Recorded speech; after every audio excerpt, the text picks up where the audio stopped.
आज की video specially उन स्टूडेंट्स के लिए है जो यूरोपियन यूनिवर्सिटीज़ में एडमिशन सिक्योर कर चुके हैं या अभी प्लान कर रहे हैं, लेकिन उन्हें ये नहीं अंदाज़ा कि एम्बेसी इंटरव्यू में क्या करना चाहिए, कैसे क्वेश्चंस आएंगे और क्या पूछा जाएगा। सबसे पहले तो मैं आपको ये बताऊं कि एम्बेसी इंटरव्यू कोई भी ऐसी चीज़ नहीं है कि जिससे आप घबराएं। कोई रॉकेट साइंस नहीं है, बहुत एक आसान प्रोसीजर होता है। जैसे आप यूनिवर्सिटी इंटरव्यू में अपीयर होते हैं, इसी तरह एम्बेसी इंटरव्यू में भी आप अपीयर होंगे। आपसे कुछ सवाल पूछे जाएंगे जो कि आपसे रिलेटेड होंगे, आपके कोर्स के रिलेटेड होंगे और आपके फ्यूचर एम्बिशंस के रिलेटेड होंगे। लेकिन अगर आप तैयारी अच्छे से नहीं करेंगे तो आप कभी भी अपना इंटरव्यू क्लियर नहीं कर सकते हैं। इस वीडियो को लाजमी एंड तक देखिएगा, क्योंकि इस वीडियो में मैं कवर करूंगी कुछ रियल एम्बेसी क्वेश्चंस, उनके आंसर्स को कॉन्फिडेंटली कैसे दिया जा सकता है, वो मिस्टेक्स जो आपको नहीं करनी है ताकि आप वीजा रिजेक्शन से बच सकें, और कुछ ट्रैप क्वेश्चंस वाला पार्ट लास्ट में आएगा, उसको आपने बिल्कुल मिस नहीं करना है, क्योंकि ये वो क्वेश्चंस हैं जहां पे इंटरव्यूअर आपको घुमाता है सवाल पूछ के और आप उनका जवाब देने के काबिल नहीं होते, वहीं से आप रिजेक्शन ले लेते हैं। तो लास्ट तक इस वीडियो को लाजमी देखिएगा। अब चलते हैं वीडियो की तरफ।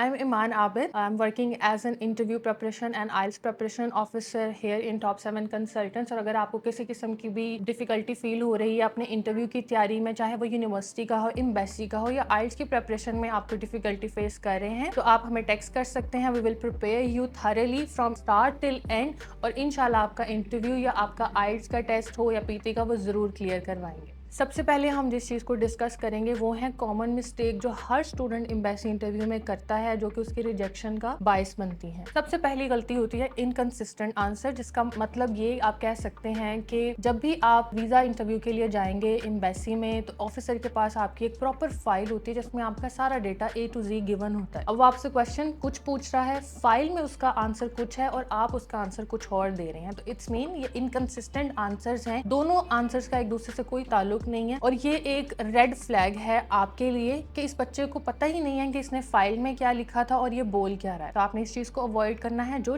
डेटा आप फाइल में दे रहे हैं वही डेटा आपने ड्यूरिंग द इंटरव्यू बताना है। सेकंड जो मिस्टेक है वो है मेमोराइज्ड आंसर्स। हम यहाँ पे टॉप 7 कंसल्टेंट में जो स्टूडेंट्स हमारे पास आते हैं उन्हें हम प्रोवाइड करते हैं फाइल्स, ठीक है, हम उनको अच्छे से प्रिपेयर करवाते हैं। लेकिन वो स्टूडेंट्स जो हम तक नहीं आ सकते हैं और वो गूगल से या AI से कोई भी आंसर्स जनरेट कर लेते हैं, एज इट इज उसको याद करते हैं और एज इट इज ही सुना देते हैं, जैसे कि आप किसी को सबक सुना रहे हैं। देखिए, इंटरव्यू और मेमोराइज्ड आंसर्स या सबक सुनाने में बहुत फर्क होता है। इंटरव्यू एक किस्म की जनरल कॉन्वर्जेशन है जो अभी मैं आपसे बैठ के कर रही हूँ, और आंसर सुनाना वो आपको पता है कि आप एक ही लय में एक पॉइंट से शुरू करते हैं और टिल एंड आप बोलते रहते हैं और उसमें आपको नहीं पता आप क्या बोल रहे हैं। तो ये चीज आपने अवॉइड करनी होती है। आपका जो बॉडी लैंग्वेज है ड्यूरिंग इंटरव्यू वो बहुत मैटर करती है। कई स्टूडेंट्स यहाँ देख रहे हैं, वहां देख रहे हैं, ये भी अगेन आपका एक रेड फ्लैग है। थर्ड मिस्टेक जो स्टूडेंट्स करते हैं that is struggling with English. कुछ स्टूडेंट्स अपने एक्सेंट को फेक करने की कोशिश करते हैं। आई डोंट नो ये इन्फॉर्मेशन उन्हें कौन दे रहा है। देखिए, कीप इट वेरी रियल। जो डेटा आप दे रहे हैं उसको भी रियल रखेंगे और जो आप हैं उसको भी आप रियल रखेंगे। हमारी नेटिव लैंग्वेज उर्दू है और उन जिसको आप इंटरव्यू दे रहे हैं उसको भी इंग्लिश नहीं आती है, इसलिए आपको उसे कोई प्रूव करने की जरूरत नहीं है कि मैंने इंग्लिश में मास्टर्स किया हुआ है। जितनी आपको आती है वो अच्छे तरीके से आनी चाहिए। जो बात आप कर रहे हैं वो अंडरस्टैंडेबल होनी चाहिए, ठीक है। सिर्फ ये आपका फोकस होना चाहिए, ना कि इंग्लिश में बात करना आपका फोकस होना चाहिए। मिस्टेक नंबर 4 इज आप अपने डॉक्यूमेंट्स, अपने फाइनेंशियल डॉक्यूमेंट से अवेयर नहीं है। फाइनेंशियल डॉक्यूमेंट्स वीजा की एक्सेप्टेंस और रिजेक्शन में बहुत अहम किरदार अदा करते हैं। आपको पता होना चाहिए कि आपकी स्टडी को कौन फंड कर रहा है, आपके पास आपके फाइनेंशियल सिचुएशन क्या है, कितने फाइनेंसेस आपके बैंक अकाउंट में है, वहां जाके जो 1 साल आपने गुजारना है उसके लिए क्या आपके पास इनफ अमाउंट है या नहीं है, और एक्चुअली में कितनी अमाउंट रिक्वायर्ड है वहां रहने के लिए। तो ये सारी इन्फॉर्मेशन आपके पास होनी चाहिए और accurate, up to dated information होनी चाहिए। Last but not least a mistake is आप इंटरव्यू को ये यकीन नहीं दिला पाते कि आपने वापस आना है, which is the biggest, one of the biggest reasons of visa rejection, कि आप उनको प्रूव नहीं कर पाते कि आप एक जेन्युइन स्टूडेंट हैं और सिर्फ स्टडी के पर्पस के लिए जा रहे हैं। वहां रहने का, वहां स्टे करने का आफ्टर योर स्टडीज आपका कोई इरादा नहीं है। तो एक स्ट्रॉन्ग पॉइंट आपके पास होना चाहिए कि हाँ, मैं इस पर्पस के लिए जा रहा हूँ या जा रही हूँ और वापस आ जाऊंगी और वापस आके मुझे ये करना है। है, तो इस पे भी आपने बहुत ज्यादा फोकस करना है। ये है वो 5 मिस्टेक जिनको आपको अवॉइड करना है और आपके वीजा के एक्सेप्टेंस चांसेस हैं वो डेफिनेटली ज्यादा हो जाएंगे। ओके जी, अब सेकंड हमारा जो पार्ट है इस वीडियो का, वो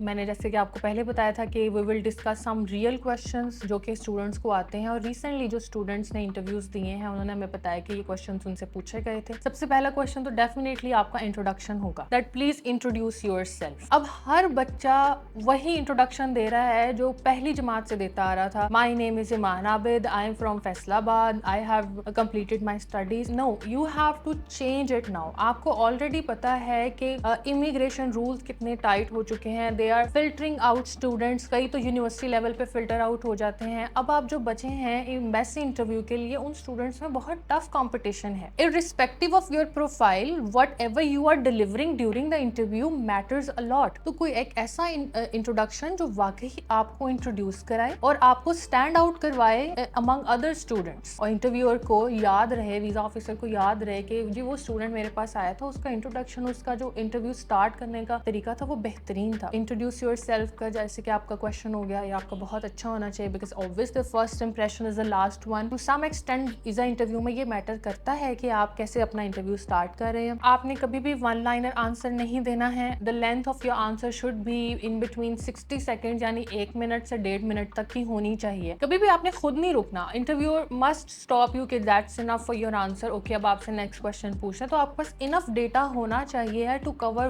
1 मिनट टू 90 सेकेंड्स। अब इंट्रोडक्शन में आप अपना नेम, जहां से आप बिलोंग करते हैं, आपका एकेडमिक, आपका हिस्ट्री क्या है, एकेडमिक बैकग्राउंड क्या है, कोई आपका प्रोफेशनल एक्सपीरियंस है जो आपने ऐड किया है, उसके बारे में आप मेंशन करेंगे, और जो आप आगे करना चाहते हैं उसके बारे में। ये आपका ओवरऑल इंट्रोडक्शन हो जाएगा। Second question which is very important is why you selected the country wherever you are going, either it's Germany, France, Finland, Sweden etcetera. आपने वही कंट्री, वो डेस्टिनेशन क्यों चूज की, हालांकि आपके पास बहुत सारे और भी ऑप्शंस थे। अब आपको जेमिनाई, एआई, गूगल बहुत अच्छा आंसर दे देगा इसका निकाल के एक पूरे पैसेज का, और वो हर बच्चे को वही आंसर देगा। आपका आंसर क्यों उसमें से डिफर करेगा, ये आप पे डिपेंड करता है कि आपकी रिसर्च पे डिपेंड करता है। Try to find out about the country, उसके गुड एस्पेक्ट्स क्या हैं, किन एस्पेक्ट्स ने, किन फीचर्स ने उस कंट्री को आपको अट्रैक्ट किया कि आपने बाकी सारी कंट्रीज को छोड़ के इसी को फाइनल किया। आप इसको अपने प्रीवियस गोल्स के साथ लिंक कर सकते हो कि फ्रॉम द वेरी स्टार्ट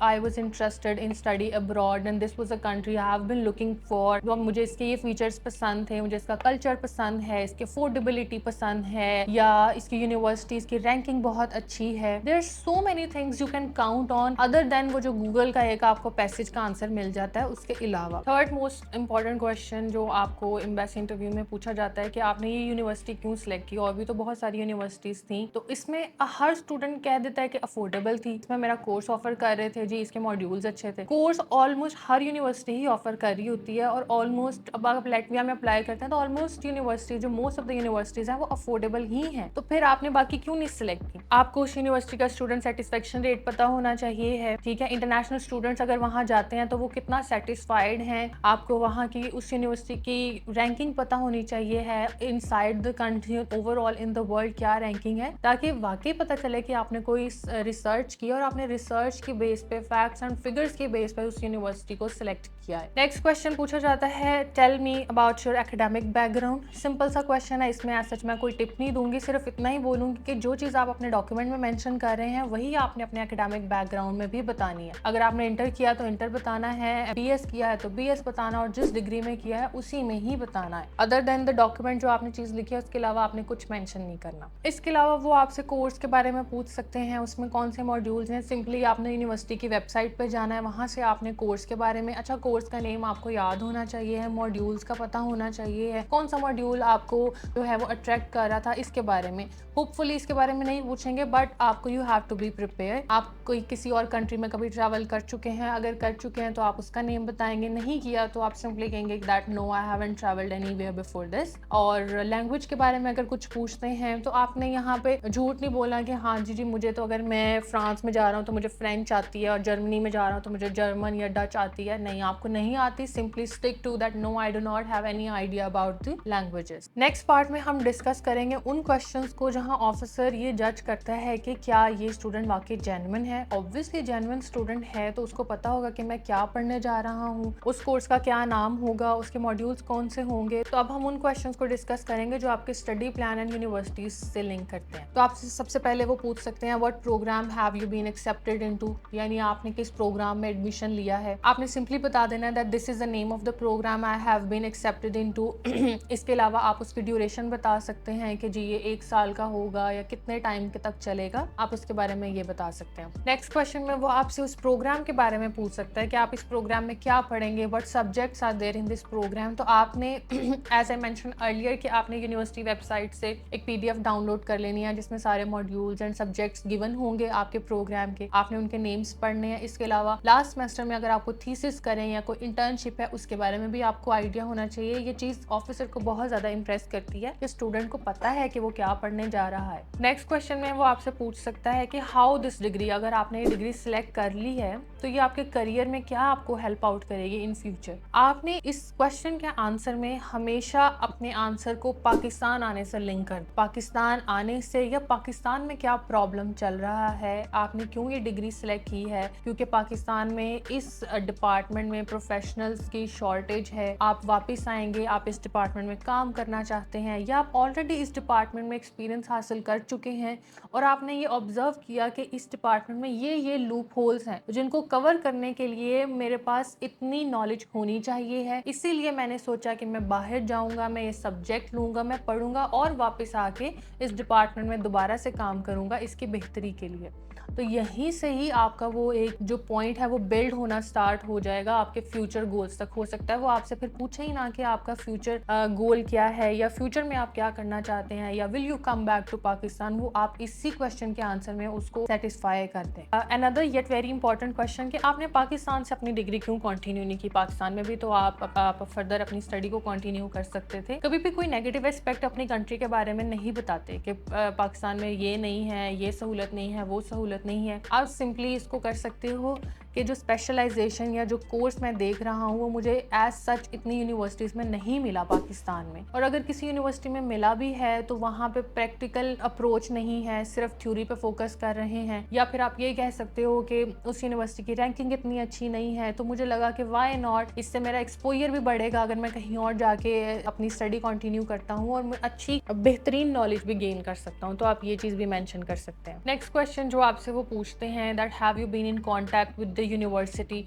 तो आपने उसमें ये नहीं कहना कि नहीं, क्योंकि obviously most of the student जो पाकिस्तान से जाते हैं वो किसी ना किसी कंसल्टेंट के थ्रू अपना अप्लाई कराते हैं और उनको पता ही नहीं होता कि वो क्या कर रहे हैं। तो इसमें आपने मेंशन करना है that yes I have been in contact with my university and admission team, और मैं ईमेल के थ्रू उनसे कॉन्टैक्ट में हूँ और सारी अपडेट्स मुझे ईमेल के थ्रू आती हैं। अगर आप अपना प्रोसेस टॉप 7 के थ्रू कराते हैं तो यही बेनिफिट है कि हमारा प्रोसेस बहुत ट्रांसपेरेंट है और हम आपकी ईमेल से ही अप्लाई करते हैं। हर स्टेप पे जो भी चीज़ चल रही है वो आपको पता होती है, आप अपने ईमेल से चेक कर सकते हैं। ये चीज़ें बहुत काउंट करती हैं जब आप वीज़ा इंटरव्यू देते हैं, क्योंकि वो आपसे ये भी पूछ सकते हैं कि प्रोसेस में क्या क्या किया आपने, किस स्टेप पे क्या किया, किस स्टेप पे कौन से डॉक्यूमेंट। तो जब वो आपकी ईमेल के थ्रू हो रहा है, आप रोज उस ईमेल को देख रहे हैं, अगर आप प्रोसेस खुद नहीं भी कर रहे हैं फिर भी आपको पता होता है कि कैसे परफॉर्म हुआ है सारा, किन स्टेप्स में हुआ है, कितना टाइम लगा है। नेक्स्ट क्वेश्चन वो आपसे आपकी अकोमोडेशन के बारे में पूछ सकते हैं कि आप वहाँ जाके कहाँ रहेंगे। तो आपने ऑब्वियसली अकोमोडेशन ऑलरेडी बुक कर ली होती है, तो आपने उसके बारे में बता देना है कि जी मैंने इस एरिया में या मैंने प्राइवेट अकोमोडेशन ली है या मैं यूनिवर्सिटी डॉर्मेट्री में स्टे करूंगी। तो जो भी आपकी अकोमोडेशन है उसके बारे में आपने उसको थोड़ा सा डेटा प्रोवाइड कर देना है। और इसमें एक टिप ये भी है कि अगर आप बुक कर चुके हैं तो उसका जो भी आपके पास रेफरेंस लेटर होगा या आपने को पेमेंट की है वो आपने डॉक्यूमेंट भी अपनी जो आप वीज़ा फाइल बनाएंगे उसमें लाजमी अटैच कर देना है। इस पार्ट का जो लास्ट क्वेश्चन है उसको एक काउंटर क्वेश्चन के तौर पे या आपको अगर वो ट्रैप करना चाह रहे हैं उसके तौर पे आप इसको ले सकते हैं कि आपसे पूछेंगे कि अगर आप फेल हो जाते हैं ड्यूरिंग योर कोर्स या आप अगर अपनी स्टडीज को कंप्लीट नहीं कर पाते तो आप क्या करेंगे, what will be your plan of action then. आपने डायरेक्ट ये नहीं कह देना कि जी अगर मैं फेल हो गया तो मैं ये करूँगा, no, your answer should be कि मैं अपना लेवल बेस्ट दूंगा, ठीक है, अपने एकेडमिक्स पे पूरा फोकस करूंगा ड्यूरिंग माय स्टडीज़, अपनी असाइनमेंट्स को कंप्लीट करूंगा और अगर कोई एकेडमिक डिफ़िकल्टी मैं फेस करूंगा भी तो I will get help from my teachers और ट्यूटर्स, उनसे पूछ के उनसे डिस्कस करूंगा और hopefully I will pass my degree with good grade. जिन क्वेश्चंस की अब मैं बात करूँगी दे आर वेरी इंपॉर्टेंट। मैं पहले भी आप मेंशन कर चुकी हूँ कि जो फाइनेंसिस के रिलेटेड क्वेश्चंस होते हैं उनका एक बहुत इंपॉर्टेंट रोल होता है। ये वो क्वेश्चंस होते हैं जो यूनिवर्सिटी इंटरव्यू के टाइम पे इन पे इतना फोकस नहीं किया जाता। इससे पहले जो पूछे गए हैं वो यूनिवर्सिटी भी पूछती है कि आप इस यूनिवर्सिटी में क्यों आना चाह रहे हैं, ये कोर्स क्यों लेना चाह रहे हैं। लेकिन फाइनेंसिस का जो सारा कंसर्न डिपार्टमेंट होता है वो वीज़ा का डिपार्टमेंट होता है। उन्हें इस चीज़ से कंसर्न है कि आप वहाँ आएंगे तो आप कैसे रहेंगे, आप अपने फाइनेंसिस को कैसे मैनेज करेंगे। तो आपके पास सारी डिटेल होनी चाहिए अपने फाइनेंसिस की और with proved documents. Very first question is who is sponsoring you. The answer is very simple. जो भी आपको स्पॉन्सर कर रहा है, आपका फैमिली मेम्बर है, फ्रेंड है, रिलेटिव है, और जिसके डॉक्यूमेंट्स, जिसके बैंक स्टेटमेंट्स, जिसके ईच एंड एवरीथिंग आपने डॉक्यूमेंट्स में अटैच की है, आपने उसी को रेफर करना है that this person is sponsoring my studies. अब कई स्टूडेंट्स को उनके कोई अंकल या कोई रिलेटिव स्पॉन्सर कर रहे होते हैं, तो आपने कभी भी नहीं इस चीज़ को हाइड करना कि जी मुझे मेरे अंकल स्पॉन्सर कर रहे हैं। You have to clearly state कि मेरे अंकल मुझे स्पॉन्सर कर रहे हैं या सर्टन रिलेटिव मुझे स्पॉन्सर कर रहा है। इस चीज़ से कोई अफेक्ट नहीं पड़ेगा। हाँ, अगर आप झूठ बोलेंगे तो डेफिनेटली इसका एक बैड इम्पैक्ट जाएगा आपके इंटरव्यूअर पर। नेक्स्ट क्वेश्चन आपके स्पॉन्सर के रिलेटेड होता है कि उनकी इनकम कितनी है उनके पास, और एसेट्स, उनकी इनकम रिसोर्सेज क्या, कौन से एसेट्स हैं, उनके बारे में आपको भी सारी डिटेल इन्फॉर्मेशन आपके पास होनी चाहिए। आप वहाँ पे स्टेट करेंगे दैट मेरे स्पॉन्सर की मंथली इनकम इतनी है, इसके अलावा यहाँ से वो इनकम जनरेट करते हैं और वो इस काबिल हैं कि वो मेरी स्टडीज को स्पॉन्सर कर सकते हैं। नेक्स्ट क्वेश्चन जो आपसे पूछा जाएगा दैट आपके स्पॉन्सर के बैंक में कितनी अमाउंट है। तो वो जितनी अमाउंट आपकी बैंक स्टेटमेंट जो आपकी फाइल में अटैच होंगी वही अमाउंट आपने मेंशन करनी है। टॉप 7 के थ्रू अगर आप अपना प्रोसेस करवाते हैं तो हम मेक श्योर करते हैं कि आपके फाइनेंशियल डॉक्यूमेंट्स जब आप अपना अप्लाई कर रहे होते हैं यूनिवर्सिटीज में तब से ही तैयार कराना शुरू कर दें। तो जो अमाउंट और जो डॉक्यूमेंट्स आपके अटैच्ड होंगे उनको आपने साथ साथ पढ़ते जाना है कि अच्छा अब ये डॉक्यूमेंट हमने अटैच किया है, ताकि आपको किसी भी किस्म की कोई डिफिकल्टी ना आए जब आप इंटरव्यू की प्रिपरेशन कर रहे हो।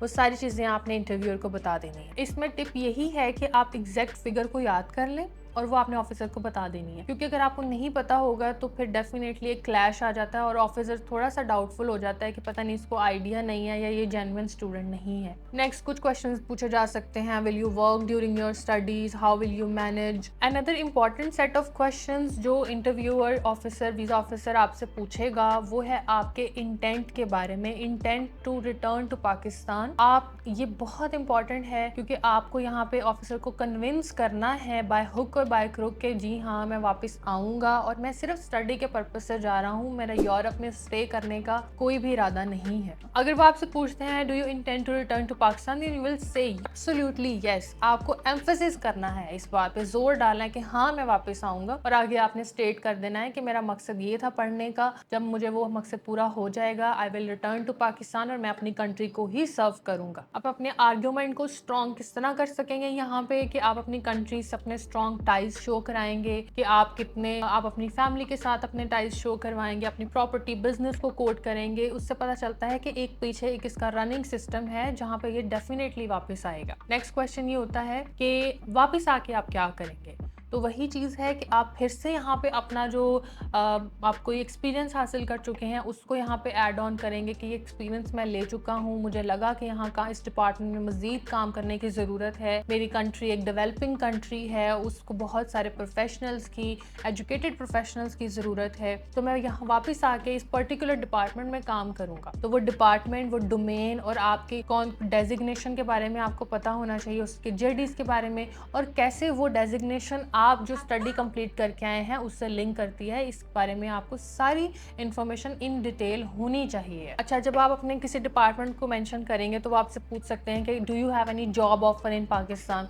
तो डेफिनेटली नॉट, मेरे पास अभी नहीं है, क्योंकि उस जॉब की रिक्वायरमेंट ये है कि मेरे पास पर्टिकुलर स्टडी एमफिल या बीएस होना चाहिए, इसीलिए मैं वो कंप्लीट करने जा रहा हूँ। जैसे ही मैं कंप्लीट करूँगा मैं वापस आऊँगा और मैं उस जॉब पे अप्लाई करूँगा और मैं अपनी कंट्री को सर्व करूँगा। बार बार आपने इसमें कंट्री कंट्री को ऐड करना है। इससे पता चलेगा कि वाकई आप अपनी कंट्री वापस आएंगे। इसके अलावा वो आपसे पूछ सकते हैं आपके कोई रिलेटिव्स वहाँ पे रहते हैं, कोई फ्रेंड्स, अगर कोई रिलेटिव्स हैं तो आप उनको कोट कर सकते हैं, इसमें कोई मसला नहीं है। You have to be very transparent with the visa officer. जितना ज़्यादा आप सच बोलेंगे उतना ज़्यादा आप जेन्युइन स्टूडेंट साउंड करेंगे, उतने आपके वीज़ा के चांसेस हाई होंगे। मैंने जो मेंशन किया था स्टार्ट में कि ट्रैप क्वेश्चंस के लिए आपने लाजमी स्टे करना है। ट्रैप क्वेश्चंस के वो आपके हर आंसर से सेटिस्फाई हैं, स्टिल वो क्रॉस क्वेश्चनिंग के थ्रू आपको मजीद जोट डाउन कर रहे हैं नोट्स के। कहीं पे कोई स्टूडेंट हमें लगे कि शायद ये फेक है और हम इसका वीज़ा रिजेक्ट करें, वो आपसे पूछ सकते हैं कि क्या आपका कोई इरादा है वर्क परमिट या वीज़ा एक्सटेंड करने का। आपने सिंपली कहना है नहीं, ऐसा मेरा कोई इरादा नहीं है, मैं सिर्फ स्टडी के लिए जा रहा हूँ और मैं वापस आऊँगा।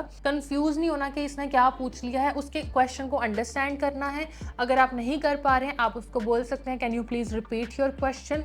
अंडरस्टैंड करें, समझें, और बोलने से पहले भी आप कुछ सेकंड्स का पॉज ले सकते हैं और फिर बोलें, ताकि आप जो आंसर दे रहे हैं वो क्लियर हो। कोई भी ऐसी स्टेटमेंट नहीं देनी जिसमें आप कंफ्यूज साउंड करें या आप पजल्ड लगें। आपने कॉन्फिडेंस के साथ हर क्वेश्चन का रिप्लाई करना है। एक इंपॉर्टेंट क्वेश्चन होता है कि कोई आपका वीज़ा रिफ्यूज़ल तो नहीं है, इससे पहले आपने सिंपली वहाँ पे कहना है no. Even if you have any visa rejection earlier, आप उसको मेंशन नहीं करेंगे, क्योंकि उस फाइल में वीज़ा ऑफिसर के पास आपकी ये डिटेल्स नहीं होती हैं। आपने इसको कहना है it's my first time applying for the visa, और इससे पहले मेरी कोई रिजेक्शन नहीं है।